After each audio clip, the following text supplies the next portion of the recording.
고린도 교회 안에 다툼이 일어났던 것 같습니다. 어떤 문제인지는 모르지만 세상의 법정에 갈 만큼 큰 다툼이 일어났던 것 같아요. 지금도 이렇게 보면 교회 안에서도 그런 일이 있죠. 교회 안에서 또 노예, 총회 안에서도 보면 세상 법정으로 가는 모습들이 있어요. 1절에서 사도 바울이 뭐라고 하냐면 너희 중에 누가 다른 이와 더불어 다툼이 있는데 구태여 불의한 자들 앞에서 고발하고 성도 앞에서 하지 아니하느냐. 성도들 안에서 얼마든지 해결할 수 있다는 거예요. 교회 안에 일어나는 문제는요, 교회에서 다 해결할 수 있어요. 어떤 문제든 해결할 수 있는 지혜를 하나님이 성령 안에서 부어주셨어요. 그런데 이것을 세상의 법정으로 가져간 게 너무 안타까운 거예요. 하나님의 지혜로 풀지 않고 하나님의 영을 받은 사람들이 세상의 법정에 가서 세상의 지혜를 구하고 있으니까 너무 어리석게 보인 거죠. 그래서 2절에 보니까 바울이 뭐라 하냐면 성도가 세상을 판단할 것을 너희가 알지 못하느냐. 3절에서는 우리가 천사를 판단한다. 이런 표현을 쓰고 있어요. 세상을 판단한다는 건 뭐냐면 마지막 때 예수님이 이 세상과 또 모든 사단을 심판하시는데 우리가 그런 위치에 서 있거든요. 예수님과 함께. 마태복음 19장 28절에 보면 예수님이 제자들을 향해 뭐라고 하냐면 내가 영광의 보좌에 앉았을 때 나를 따르는 너희도 12보좌에 앉아 이스라엘 12지파를 심판하리라.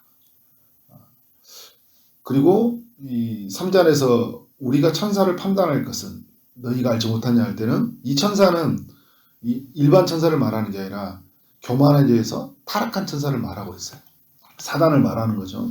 그러니까 우리가 마지막 때 타락한 천사, 또 제 아래에 있는 이 세상을 판단한 자에 예수님과 함께 심판하는 자리에서 그 자리에 같이 참여하게 되는데 우리가 오히려 뭘 받고 있어요?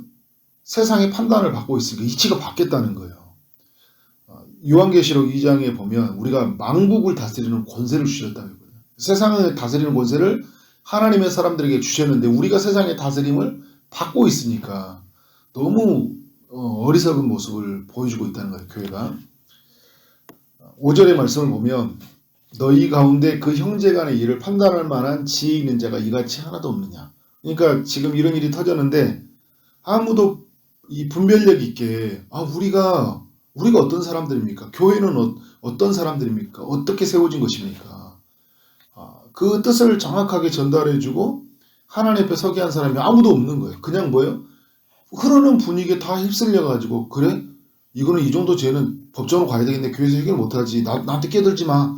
우리 괜히 끼어들어가지고 누구 편에 서가지고 나 이상한 일을 하지 말고 그냥 알아서 세상 법정에 가. 다 이러고 있는 거예요. 근데 이제 6절에 보니까 이런 이야기 하고 있죠. 형제가 어떻게 형제가 형제를 고발할 수 있냐. 어떻게 주 안에서 한 몸을 이룬 이 성도 안에서 그 형제가 주님의 피를 함께 값으로 산 사람들이잖아요. 어떻게 서로 고발해서 한 사람은 정당하고 한 사람은 그러다 이렇게 말하며 갈 수 있냐는 거예요. 분명히 옳고 그르는 문제는 있었겠죠. 근데 교회 안에서 해결할 수 있었다는 거예요. 근데 그거를 가지고 믿지 아니한 자들 앞에서 함으로 말미암아 하나님께 영광이 되지 못한 거죠. 7절에 보니까 피차 고발하는 것으로 인해서 교회 안에 허물이 되었다고 얘기하는 거예요. 그리고 승소한 사람도 허물이 되었고요. 패소한 사람도 허물이 되었고 이렇게 가도록 내버려 두었던 교회 모든 성도들이 허물이 되었다는 거예요. 그러니까 두 사람만 된 게 아니라 그래서 여러분 안에 있는 사람 믿음이 연약한 사람들이 시험 들잖아요.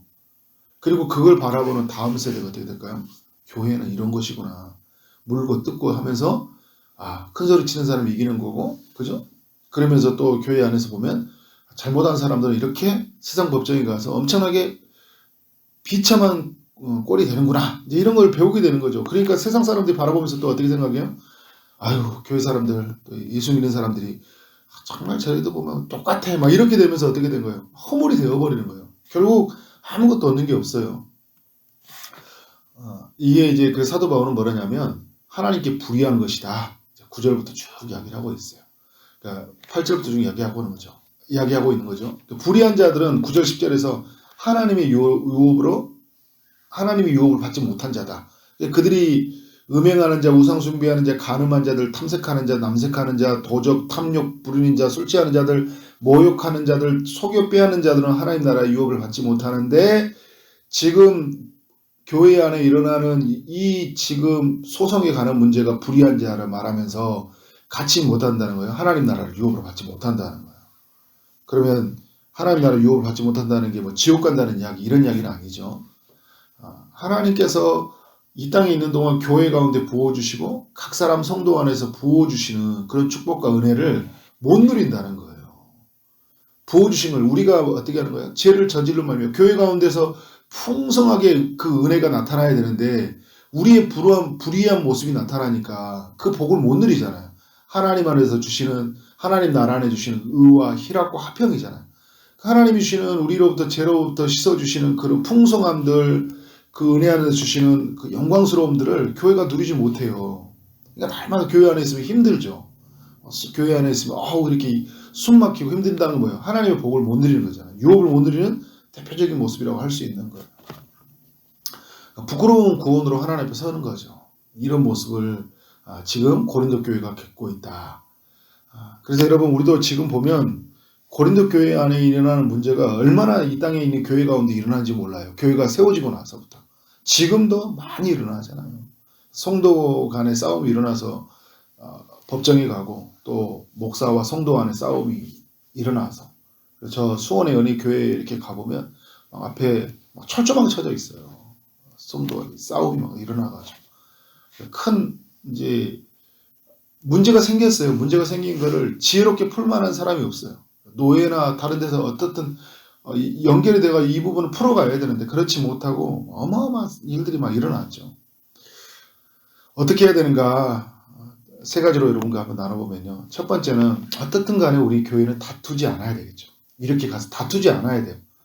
그러니까 법정으로 가지 않아야 되지만 다투지 않아야 돼요. 먼저 돈의 문제, 어떤 그 여러 가지 문제가 생기서 크게 우리 안에서 다툼이 일어나지 않도록 그 전에 우리가 그런 문제들을 철저하게 잘 방어를 해야 되겠죠. 하지 않아야 되겠죠.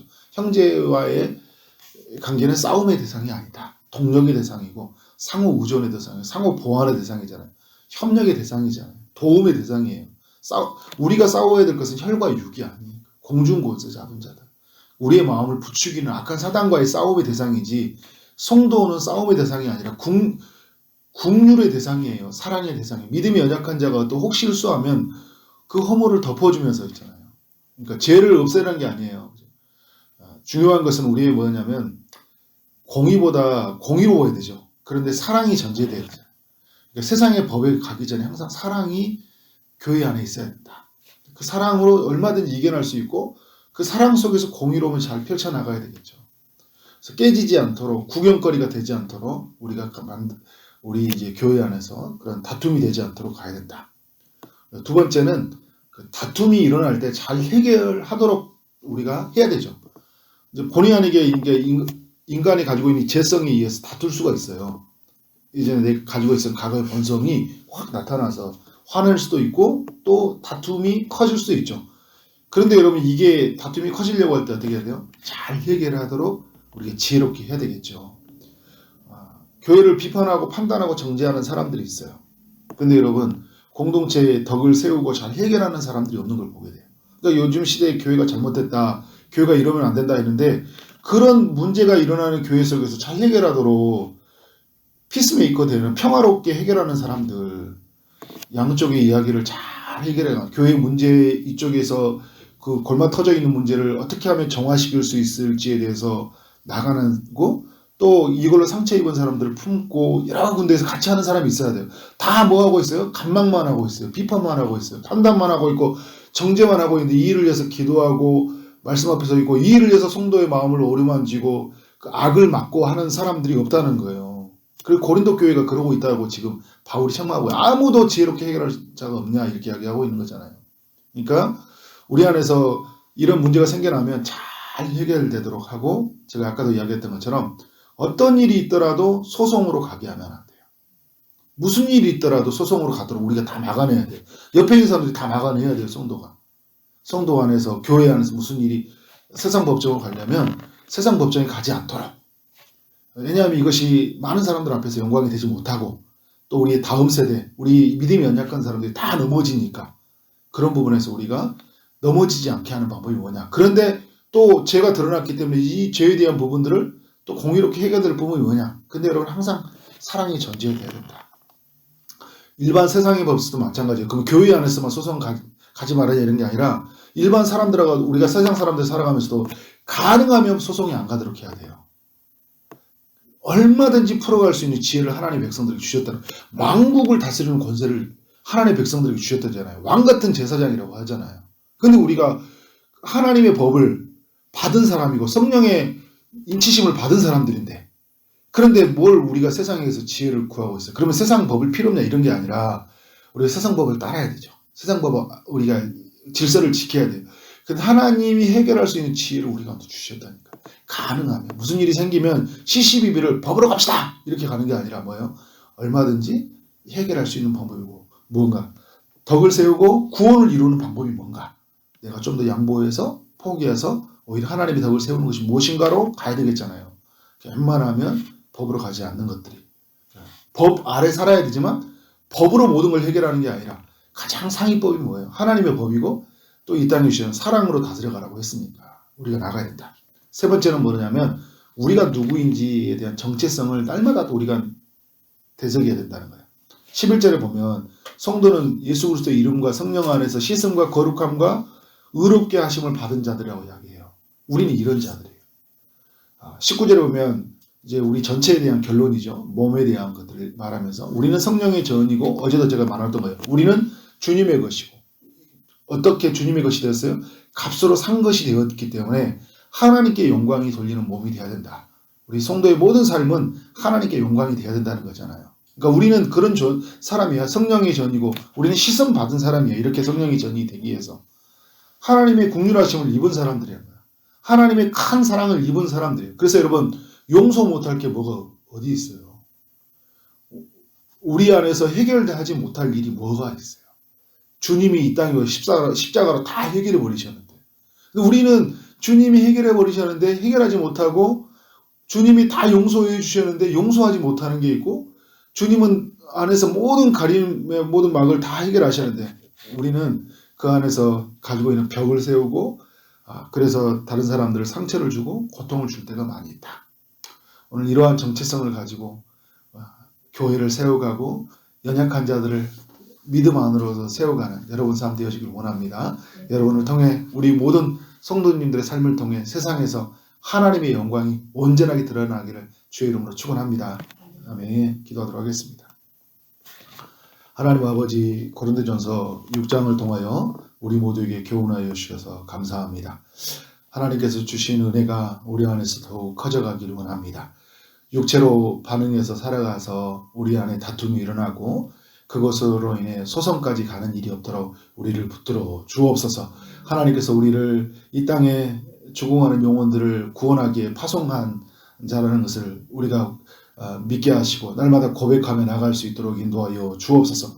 우리가 하나님 앞에 씻음받은 자고 또 성령의 전이라는 것을 늘 기억하면서 하나님의 사랑을, 하나님의 그 뜻을 이 땅 가운데 전하는 우리의 삶이 될 수 있도록 인도하여 주옵소서. 그래서 우리가 가는 모든 곳에 주의 평화로움이 있기를 원합니다. 다툼이 그쳐져 가게 하시고 둘이 하나 되는 역사가 또 교회와 또 모든 성도 안에 사랑이 그 풍성해질 수 있도록 우리를 사용하여 주옵소서. 오늘도 주의 응답을 기다리는 이들에게 찾아가셔서 주님이 일하여 주시길 원합니다. 육체의 아픔 중에 있는 성도님들이 있습니다. 암으로 투병 중에 있는 성도님, 또 여러 가지 아픔으로 고통하는 이들에게 찾아가셔서 주님이 일하여 주시길 원합니다. 그의 마음들을 만져주시고 피 묻은 손으로 안수하심으로 말미암아 친히 깨끗하게 하나님께서 세우시고 치료하여 주옵소서. 취업을 준비하고 결혼을 준비하고 또 임신을 준비하고 출산을 준비하는 모든 이들에게 은혜를 베풀어 주옵소서. 오늘 하루 만나는 모든 이들에게 주의 사랑이 흘러가기를 원합니다. 주어진 일 최선을 다해 일하게 하심으로 말미암아 우리 하나님께 영광이 되는 하루 되게 하여 주옵소서. 예수 그리스도 이름으로 기도를 쌓옵나이다. 아멘.